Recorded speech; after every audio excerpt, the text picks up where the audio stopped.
ভাস্কর, আপনাকে স্বাগত জানাচ্ছি। ভাস্কর, জানাবেন দুই বাংলার মানুষ এই নিয়ে কি বলছেন আর ব্যবসায়ীদের প্রতিক্রিয়াই বাকি?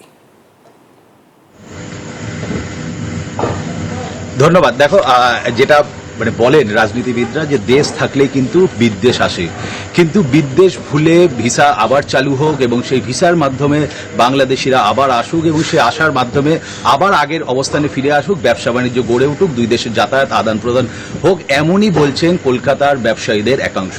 এরকমই কিন্তু নানান চিত্র বিভিন্ন জায়গাতেই ফুটে এসছে, যেমনটা প্রতিবেদনে তুলে ধরলে।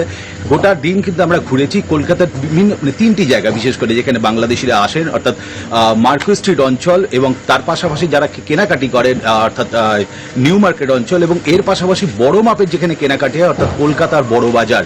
এই তিনটে জায়গায় কিন্তু চরমভাবে প্রভাব পড়েছে। এর কারণ যেমনটা জানো যে বাংলাদেশিরা আসছে না, বাংলাদেশিরা না আসার কারণে এই প্রভাবটা পড়েছে। আমরা বিগত বছর অর্থাৎ গত বছর অবধি আমরা দেখেছি যে এই ঈদের দিনগুলো 15 রোজা শেষের পর থেকে বাংলাদেশি অর্থাৎ বাঙালিদের যে ঢল নামতো, দিনে 30 থেকে 40 হাজার মানুষ এই মার্কো স্ট্রিটে আসতেন, তারা কেনাকাটি করতেন, আবার ফিরে যেতেন নিজের দেশে।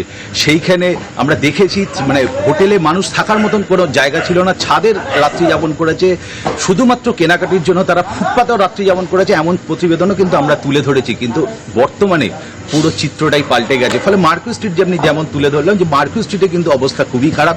40টার মতন গেস্ট হাউস, হোটেল, তারপরে ভাতের যেগুলো হোটেল, চিটাগাং রেস্তোরাঁ, মেজবান, প্রিন্স, রাধুনী, যারা বাংলাদেশ থেকে কলকাতাতে আসেন তারা কিন্তু এই নামগুলোর সাথে পরিচিত, এগুলো সবকটি এখন কিন্তু বন্ধ।